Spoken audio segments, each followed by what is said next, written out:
let's now take a look at how we differentiate trig functions. We've seen how we do our polynomials, our exponentials and our logs.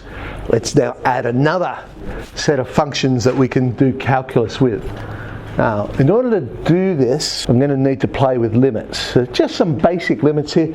We know that the limit as x approaches 0, this is what I'm going to be interested in. So our different trig curves will sine x, the sine curve's going towards 0, the cosine curve would be going towards 1, and the tan curve would also be going towards 0. Here's our circle, and how I'm going to get this is by playing around with areas. You know, we can find the area of that sector there. I've defined the angle at the centre to be x and the radius of our circle to be 1. Now, if I was to join the chord AC, well then that triangle I've created must be less than the area of the sector.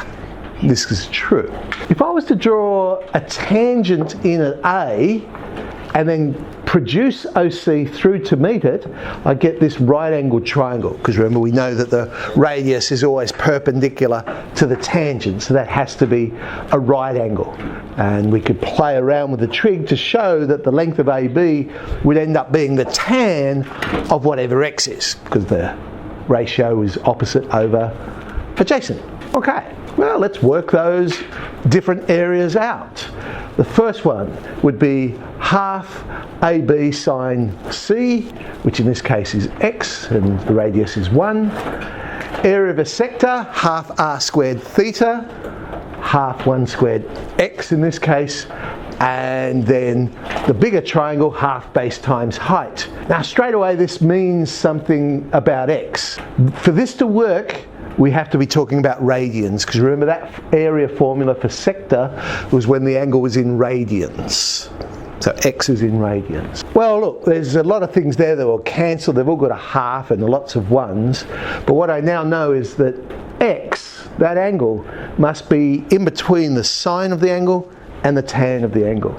Now if I divide all three of these expressions by sine x, I now come up with this relationship, that 1 is less than x on sine x is less than 1 on cos x. But now I'm interested in these limits. What happens as this angle gets closer and closer to 0? In other words, around that circumference A and C are getting closer and closer together. And we said that cos x would be getting closer and closer to 1. So I've now trapped x on sine x in between 1 and 1. That tells me its limit is indeed 1 as x approaches 0. It's what's known as the small angle theorem. For very small angles, the sine of the angle will equal the angle. X will equal sine x. So you can sometimes do approximations with that. When you're talking about very small angles, you don't have to work out what sine x is. You could just, well, I'll approximate it to be the angle itself. So the small angle theorem. Now before I use that in calculus, I want to show you some limit questions that come from this.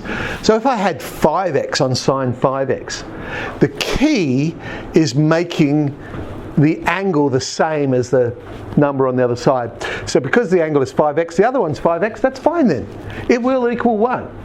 I suppose another way of thinking about it is if x is approaching 0, well 5x must be approaching 0, and you've got that same situation, x on sine x. Here though I've got x on sine 3x, so I really want that to be 3x on sine 3x for it to become 1. So I'll make it 3x on sine 3x, but then I have to multiply by a third, and so therefore this will now go to a third, because I know the 3x and the sine 3x goes to 1.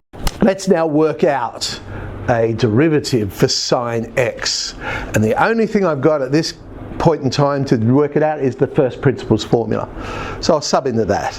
The limit as h approaches 0, sine x plus h minus sine x over h. I now need to play around with this. Okay, sine x plus h, let's expand it out. Sine cos, cos sine. If it's the sine, it's the sine. I'm going to break this now up into two different fractions.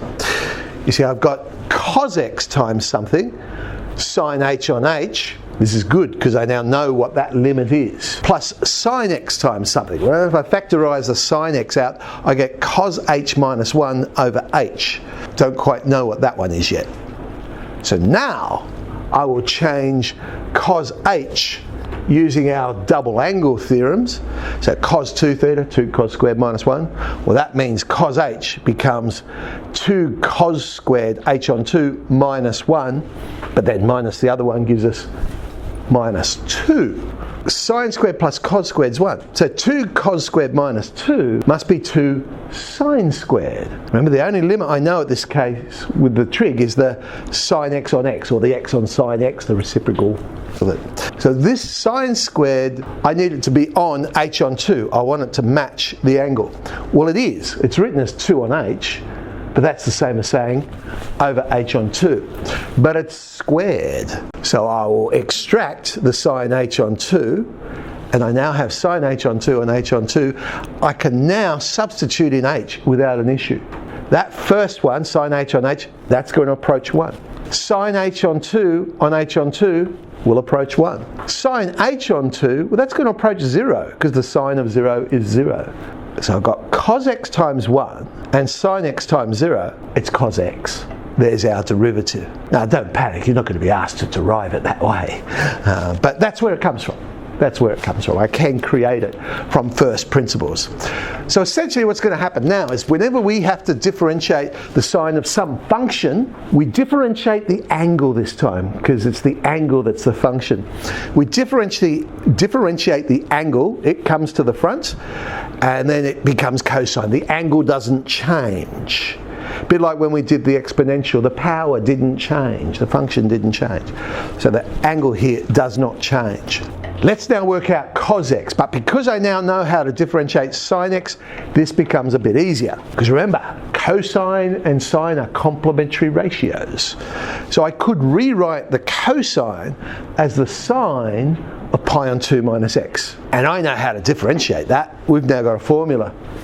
Differentiate the angle, I'll get negative 1. Sine becomes cosine, the angle doesn't change. But I'm going to again use the idea of complementary ratios and say, well, hang on, the cos of pi on 2 minus x, that's just sine x. So we differentiate cosine, we get negative sine, to generalise that one. So if I've got a cosine of some function, I will differentiate the angle, but it will become the negative of that answer.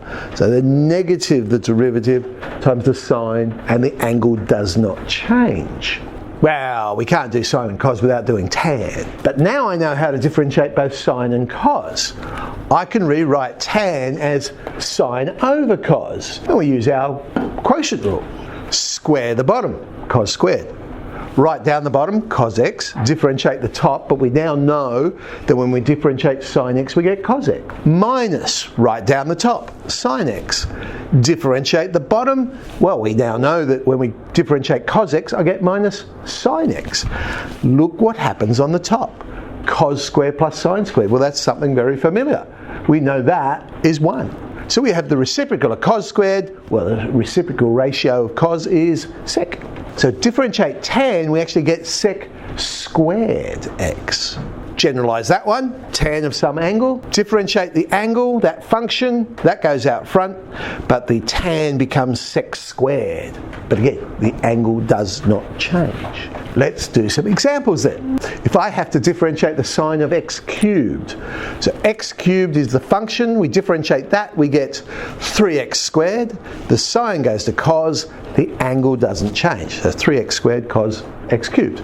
Tan of 1 on x. Okay, differentiate the angle, I get minus 1 on x squared, tan goes to sec squared, the angle doesn't change. So 1 on x, so minus 1 on x squared, sec squared, 1 on x. The log of cos x. Okay, so it's a log function we're actually differentiating. That's what's coming first here. How do we differentiate logs? We said that was the derivative on the function. Well, the function is cos x. Differentiate cos x, I get minus sine x, so it goes on top. Cos x is on the bottom. We get minus sine x on cos x, but we've got a neater way of writing that because sine on cos is tan. So that becomes minus tan x. Tan to the power of 5. Well, we're going to have to use our anarchy, our chain rule. Bring down the power, 5. Lower the power. And then diff the inside. Well, inside is tan x. Differentiate tan x, we get sec squared. Bring down the power, lower the power, diff the inside. Cos e to the power of x. Okay, the angle is e to the x. Differentiate the angle. Well, differentiate e to the x, you get e to the x. Cos goes to minus sine. The angle doesn't change. So minus e to the x, sine e to the x. So, there's a few exercises there. Using our calculus now to differentiate, but then the other exercise will have applications. That's all those sorts of things we've done before, like curve sketching. All the same rules apply, but now we have another set of functions we can use